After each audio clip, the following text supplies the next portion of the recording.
2, 3. Bueno, entonces volvamos a la teoría del desarrollo y aquí tenemos una especie de cuadro básico que nos resume, nos sintetiza la teoría del desarrollo, la teoría del crecimiento y la teoría del desarrollo.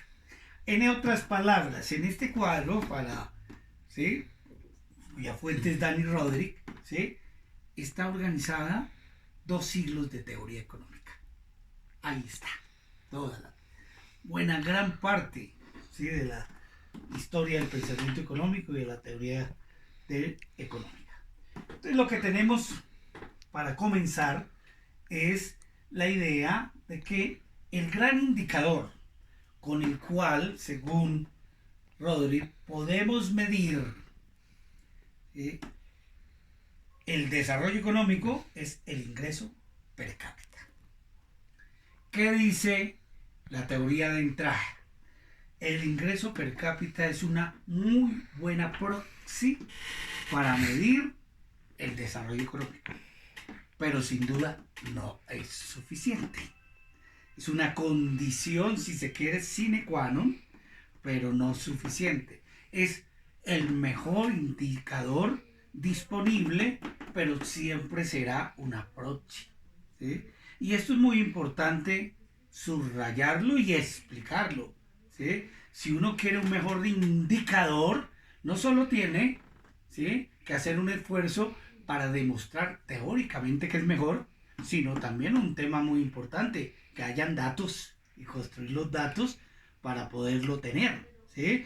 Muchos han dicho consumo per cápita, por ejemplo. Sí, puede ser, pero teóricamente, ¿sí?, es fácil de demostrar que consumo per cápita no hay una suficiente base teórica para que rivalice con la idea de ingreso per cápita, pero dos, es que los datos de consumo per cápita son muy complicados de obtener y tienen mucho ruido. Entonces no solo hay que un indicador que nos mida el crecimiento o nos mida el bienestar o nos mida el desarrollo, tiene que ser teóricamente sólido, pero además tenemos que tener datos disponibles, fáciles de procesar y objetos de comparación.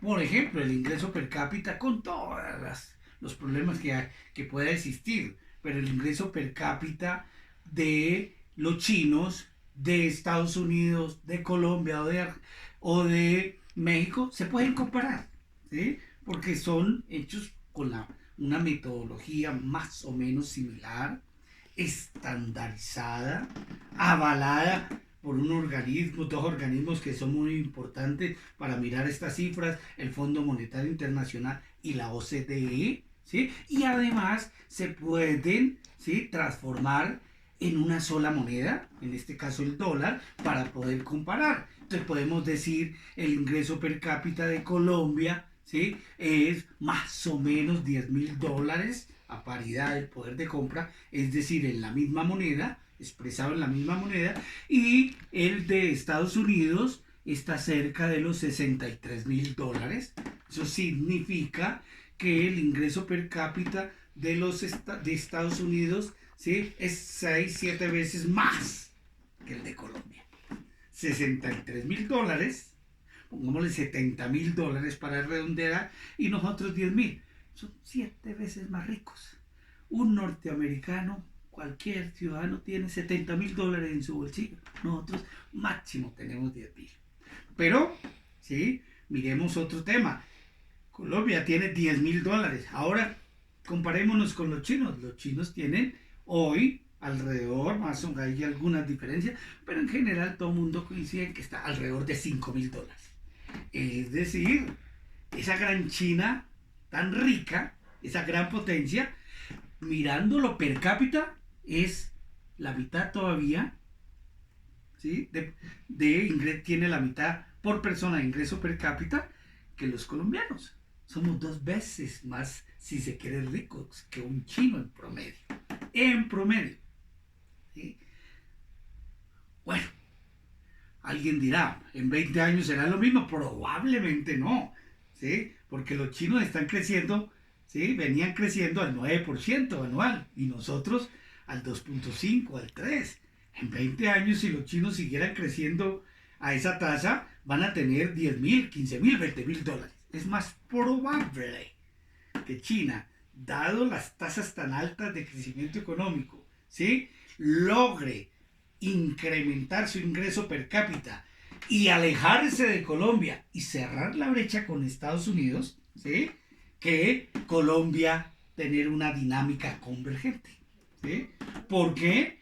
Porque este ingreso per cápita, ¿sí? Depende mucho, ¿sí? De la tasa de crecimiento económico. Si una economía está creciendo al 10% y la población crece, ¿sí? Supongamos al 0, no crece, pues la economía está, cada habitante está incrementando anualmente su ingreso en 10%. Si Colombia, supongamos, no crece la población, se mantiene constante, ¿sí?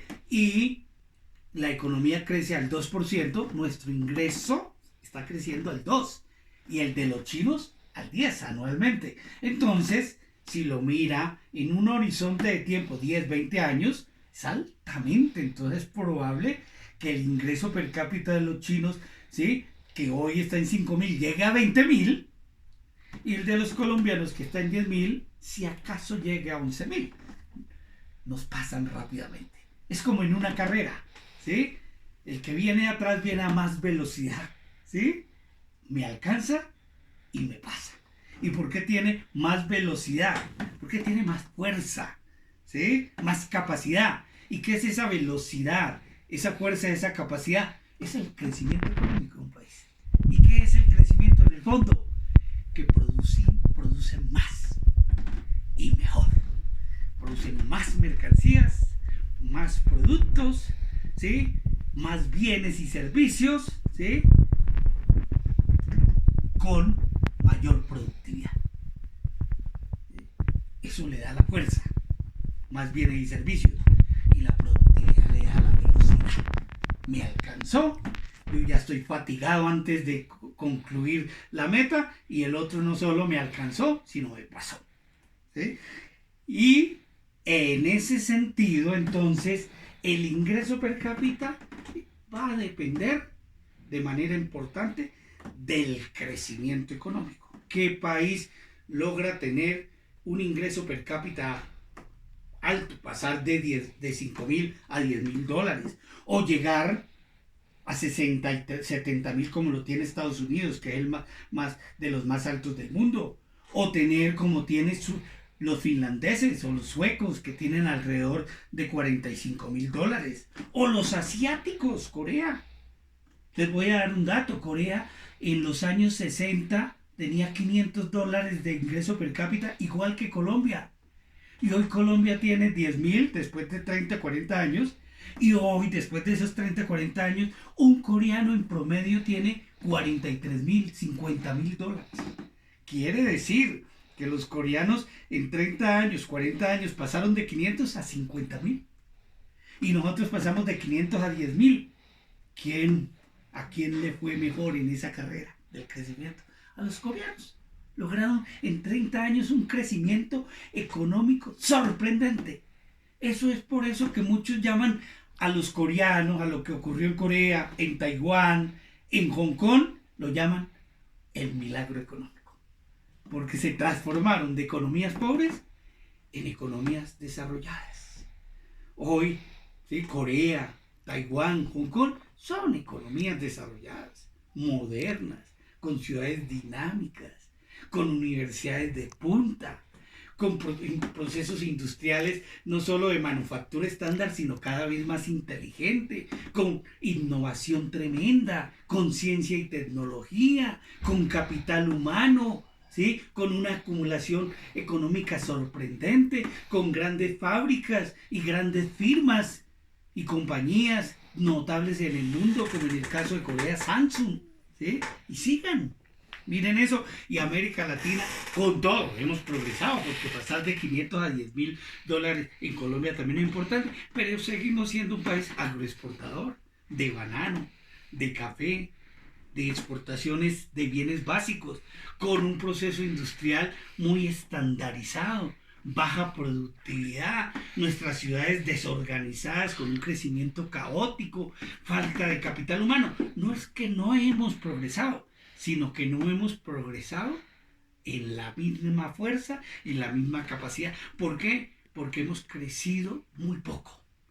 Nuestras tasas de crecimiento, ¿sí?, fueron después, sobre todo en los años 80, perdimos la década, como dije en la primera parte, por la crisis de la edad, y después el crecimiento ha estado máximo al 3%.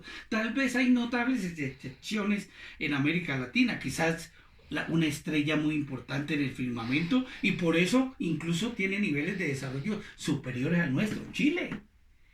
Pero es que Chile creció desde los 70 y sobre todo después de los 80 por encima del 8%. ¿Sí? Brasil creció en un periodo alto, pero después cayó. Es decir, en el caso de Brasil hay tasas de crecimiento altas del 5%, pero después tasas de crecimiento del 0%. Es un país muy volátil.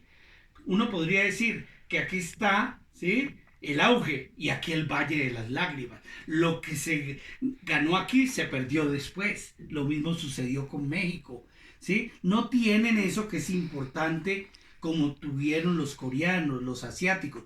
Una tasa de crecimiento alta, por encima del 7%, y estable, persistente. 30 años al 7%.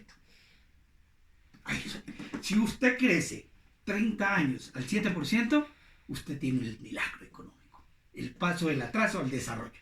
Si usted crece, Colombia, al 2%, es una tasa de crecimiento estable, ese es el mérito colombiano, pero muy baja. Entonces el avance es muy lento. Colombia es así. Colombia nunca en las carreras llega en la punta. Llegamos en el pelotón. Y a veces nos atrevemos a salir, pero nunca somos audaces. Nuestra tasa de crecimiento es muy baja. O Brasil crece alto, pero después vuelve y cae. ¿Sí? Se pierde en el valle de lágrimas todo lo que se ganó en el crecimiento acelerado. Lo mismo ocurrió con México.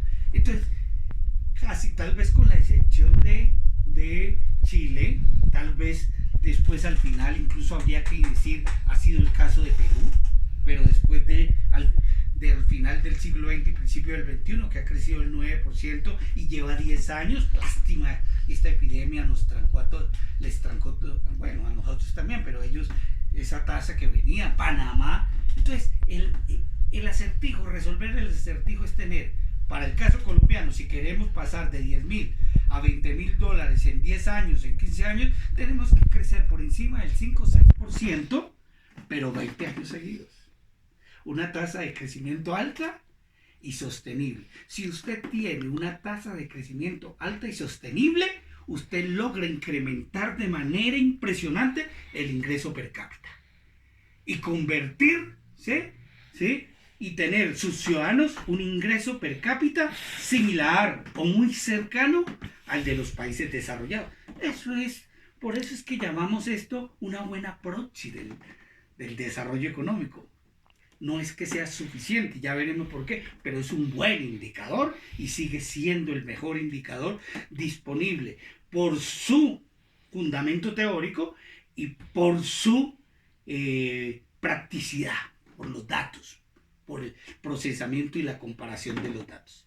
Pero hay otro elemento importante. Es importante que este ingreso per cápita no sea un promedio, sino que sea una moda. Entonces aclaremos el tema estadísticamente.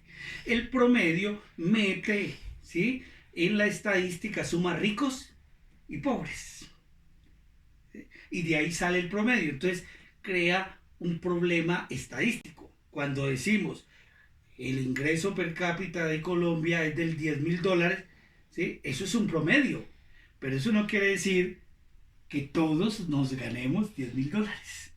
Puede ser que 5 grandes personajes ganan más de 1.000 millones de dólares y hay mucha gente ganándose 10 dólares. ¿Sí? Entonces, estadísticamente el promedio, si sube el promedio, pues mejoramos todos como país, pero el promedio oculta la distribución del ingreso. los problemas de distribución, que puede haber un deciles de la población que gane mucho más, por encima de los $10,000, ¿sí? Riquezas extraordinarias, y haya mucha gente sumida en la pobreza absoluta, que hoy se define internacionalmente como personas que ganan menos de $2 diarios. Y si hay una persona que gane $2 diarios, eso implica que al mes está ganando, ¿sí?, $60 diarios, y multiplicado por 12 meses, pues estará cerca de los 500 a $800, muy por debajo de los 10,000. Entonces, el promedio, ¿sí?, genera una ilusión estadística que es importante. Los promedios son importantes, pero no nos puede impedir ver, ¿sí?, todo el bosque, el problema fundamental, que es que puede haber una concentración del ingreso muy alto, que es lo que ocurre normalmente en países pobres o en países en desarrollo, una distribución perversa del ingreso que llamamos inequidad, ¿sí? Entonces, ¿qué queremos? ¿Qué es importante? Por eso sigue siendo este indicador fundamental, que el ingreso per cápita sea lo más alto, pero distribuido como moda. Entonces voy a poner un ejemplo, ¿sí? En Finlandia tiene más o menos, si mal no recuerdo, cerca de $40,000 de ingreso per cápita anual, pero $40,000 se lo gana el 80% de la población. Entonces, si el 80% de la población finlandesa se gana $40,000, eso quiere decir que el 20% está por fuera de los 40,000, probablemente por encima, y muy pocos por debajo. Entonces es una sociedad equitativa, rica, porque tiene un ingreso alto y no hay muchas diferencias entre mi persona y la de los demás. Puede que haya ricos, pero sí, un poco el análisis de la gente es: yo estoy ganándome $40,000 y con eso, ese el 80%, vivo muy bien.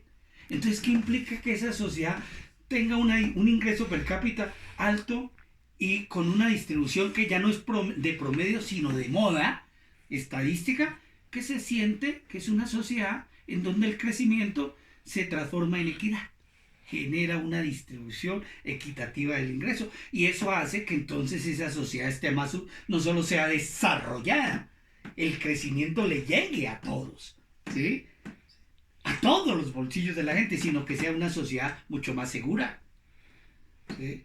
Me dicen algunos que en las cárceles de Finlandia solo hay 5 delincuentes, 3 de los cuales se entregaron voluntariamente. ¿Sí?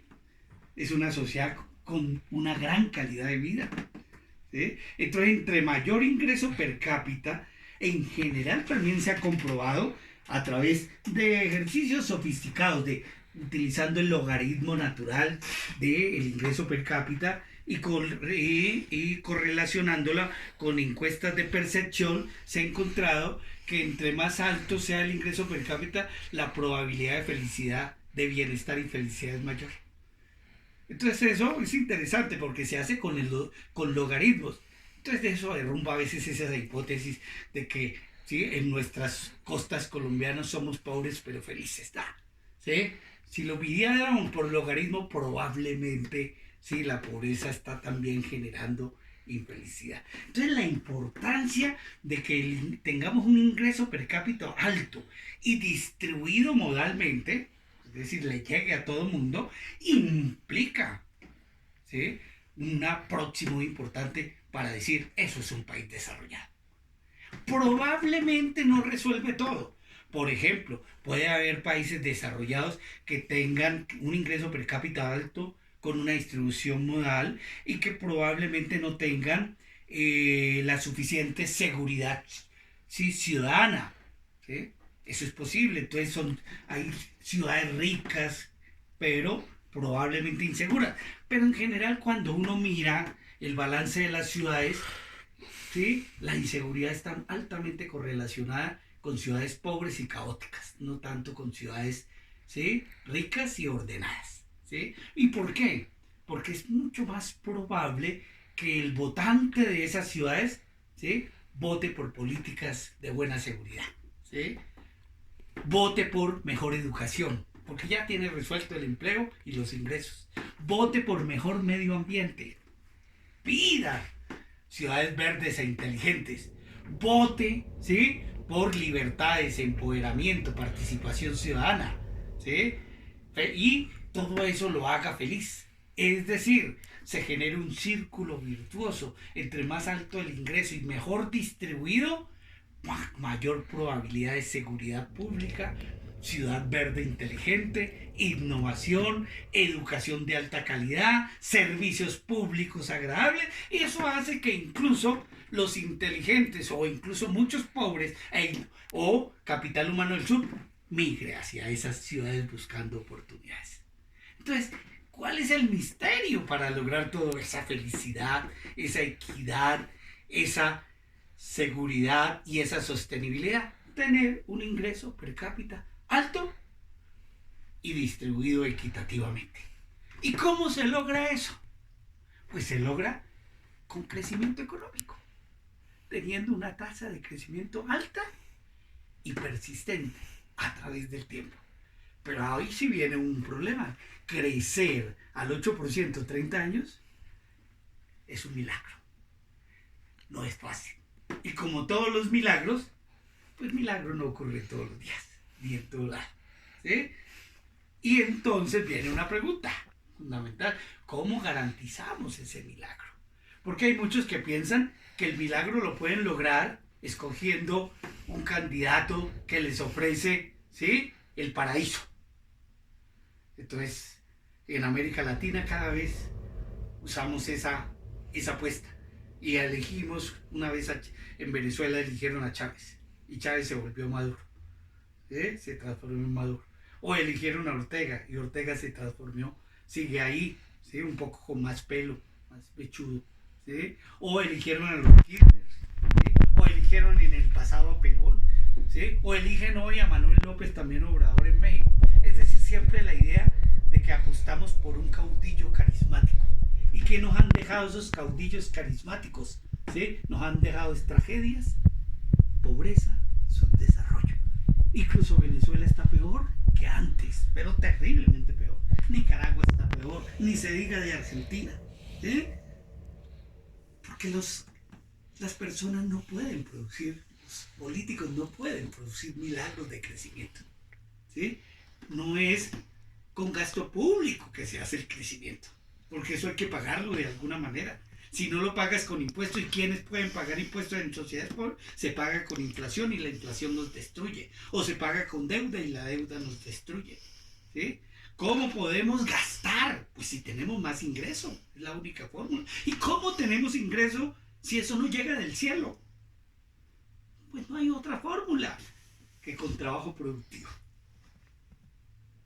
con esfuerzo, con sacrificio, con responsabilidad. Por eso los países que han crecido no han confiado en caudillos, ni en personas, sino en instituciones, en sociedades fuertes, disciplinadas y productivas. ¿Sí? Y eso implica una idea, una creencia. El crecimiento no se logra con una oferta populista, ¿sí?, caudillista de corto plazo. Se logra es con un trabajo productivo persistente de 20 o 30 años. Estar dispuesta a una sociedad, ¿sí?, una generación entera, 20 o 30 años, para lograr el salto al crecimiento, esa es la clave. ¿Sí? El paraíso, mis estimados estudiantes, sí se puede construir en la tierra, ¿sí?, pero no viene de un mandato divino ni caudillista. Surge de algo muy importante: la energía física e intelectual de una sociedad. Entonces, ¿cómo lograr esa tasa de crecimiento alta, sostenible, que nos permita ese ingreso per cápita alto y con distribución ojalá modal para garantizar esa gran transformación de la sociedad? Ese es un esfuerzo de 20, 30 años que tiene en la teoría económica solo dos vías. Y ese es el gran consenso. No hay sino dos formas de crecer. Una primera, que se llama acumulación de capital. También se llama a veces en algunos textos acumulación de factores. ¿Qué es la acumulación de factores? Es lo que yo llamo aquí delta KL, acumulación de capital. Que crezca K y que crezca L. ¿Qué es K? Capital físico, maquinaria, equipo, carreteras, puertos, fábricas, edificios, ¿sí? Transporte público masivo, Transmilenios en el caso. Eso es el capital físico. Entre más tengamos capital físico, ¿sí?, más posibilidades hay de crecimiento económico, de una mayor tasa de crecimiento, ¿sí? ¿Y qué es el trabajo? Que es emplear productivamente toda nuestra oferta laboral disponible, ¿sí? En Colombia, ¿sí?, si aprovecháramos toda nuestra oferta laboral disponible, ¿sí?, tendríamos pleno empleo. ¿Y cuál es nuestra oferta laboral disponible en Colombia? Es toda la población económicamente activa, que en general es mayor de 12 años, pero como muchas veces está prohibido el trabajo infantil, mayor de 18 años, hasta la edad de pensión, que en Colombia para hombres es 62 y para mujeres 5 años menos. Esa es nuestra oferta. Si miramos el total de nuestra población, 50 millones más o menos, nuestra oferta, es decir, la gente entre ciudadana y 62 o 60 años, para mezclar un promedio de hombres y mujeres, pues daría algo así como 12, 15 millones. ¿Y de eso cuánto tenemos empleados? Pues de esos 12, 13, 14 millones, el 50, para ponerlo brusco, porque ahora que aparece más, es sector informal. O sea, la mitad de la población económicamente activa está en la informalidad. ¿Qué quiere decir que está en la informalidad? Que no está empleada productivamente. Es desempleo disfrazado. Está ocupada improductivamente. En vendedor ambulante es 7 veces, 5 o 7 veces menos productivo que un trabajador de Coltejer o de Puente Aranda. Y de ese 50% que está empleado productivamente, tenemos hoy promedio una tasa de desempleo del 10-12%, que subió al 20% con el coronavirus, ¿sí?, que es terrible, nos vamos a empobrecer si no resolvemos esto. Entonces tenemos un 60% de la población económicamente activa o desempleada o ocupada improductivamente.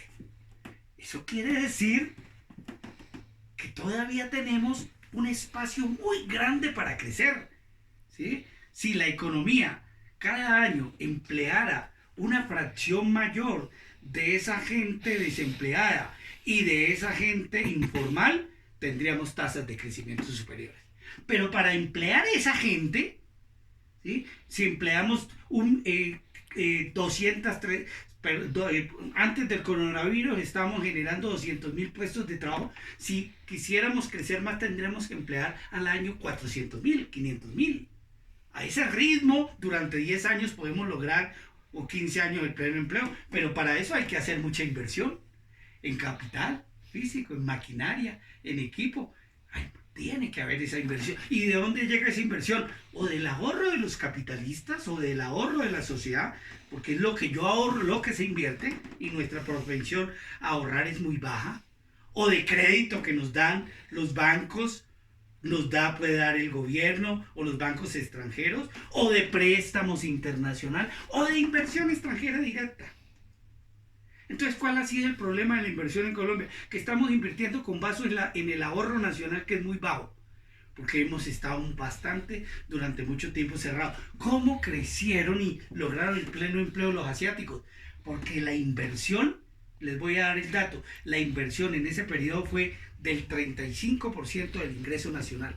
Y la inversión en Colombia fue del 8%. ¿Por qué esa diferencia entre el 8 y el 35? Porque las fuentes de financiamiento del 35 de los coreanos, de Hong Kong, de Taiwán, una parte fue ahorro nacional, otra parte fue crédito bancario, otra parte fue préstamos internacionales y sobre todo inversión extranjera directa. Tuvieron varias fuentes y con el tiempo además lograron acumular reservas, teniendo superávit comercial, exportaciones mayores que las importaciones. Entonces tenían muchas reservas, superávit comercial, inversión extranjera, crédito bancario a bajas tasas de interés, más, ¿sí?, ahorro nacional, pues tuvieron 4 o 5 fuentes de financiamiento dinámico que explican que cada año invirtieran 35% con respecto al PIB, una tasa muy alta, mientras nosotros invertíamos 8%, porque no atraíamos inversión, ¿sí? No, nada de préstamos, el crédito bancario ha sido exiguo y a altas tasas de interés, el que se endeude se arruina con estos bancos, entonces salía de un ahorro nacional muy precario y además siempre con déficit comercial porque exportábamos commodities a bajos precios internacionales. Entonces, eso explica el 8%. Con el 8% de inversión nacional, pues logramos una tasa de crecimiento del 2, 3% máximo, y eso implica emplear 200.000 trabajadores al año y no 500.000. Necesitábamos más inversión. Entonces, una forma de crecer es esta, la acumulación de capital. Eso implica entonces una gran inversión, sobre todo en capital físico, para emplear productivamente la mano de obra, y es decir, si hay mucha inversión, entonces hay mucha productividad laboral, que fue lo que tuvieron los asiáticos, una altísima productividad. Si usted invierte mucho, ¿sí?, en mano de obra, la emplea productivamente, lo que logra es incrementar la productividad laboral. Y entonces, ¿qué te da la productividad laboral? Pues una tasa de crecimiento del PIB altísima, no del 2, 3, sino del 5, del 6, ¿sí?, con una alta productividad. ¿Qué es productividad laboral? Que estoy produciendo más a menos costo, más barato. Y entonces puedo exportar más. Mis ventajas comparativas y otras ventajas, y tener superávit comercial. Y si soy muy productivo y estoy creciendo, me vuelvo atractivo. Entonces los inversionistas extranjeros llegan, ¿sí?, porque es muy atractivo. La inversión llega donde la economía está creciendo. Aquí hemos tenido la idea contraria, de que queremos, para crecer, que llegue a traer inversión. Y en realidad la relación no va de inversión a crecimiento, sino de crecimiento a inversión. Es decir, si quiero que llegue la inversión, tengo que crecer, tengo que ser productivo, tengo que ser atractivo. La inversión extranjera no va a llegar donde no hay crecimiento, no hay productividad, la gente está desempleada, pobre, solo hay calor y mosquitos. La inversión llega donde hay confort, crecimiento, productividad, vías. Hay que hacer un esfuerzo entonces, incluso de crecimiento previo, para poderse volver atractivo y atraer la inversión y reforzar el crecimiento. Así crecieron los asiáticos, con productividad laboral. O si no, recuerden esas noticias que llegaban de los japoneses, porque estaban supuestamente en los 80 conquistando el mundo. Entonces era la idea de gente que llegaba muy temprano a las fábricas y se iba muy tarde. Llegar temprano a las casas era símbolo de que usted era una persona no valiosa, improductiva. Entonces nadie se atrevía a llegar temprano a las casas. Todo el mundo llegaba, y eso hizo que esas fábricas fueran muy productivas. Ustedes saben que en Japón durante mucho tiempo no hubo sindicatos. Les tenían más bien una especie de gimnasio para que la gente se golpeara aparatos y sacara la neurosis, porque nadie estaba dispuesto a hacer una huelga. No había. Entonces eso fue muy productivo, y además con mucha formación laboral, capacitación, competencias, tecnólogos, ingenieros, ¿sí?, capital humano, hizo muy productivo a los japoneses. Pero esa es la misma historia que se explica en Corea.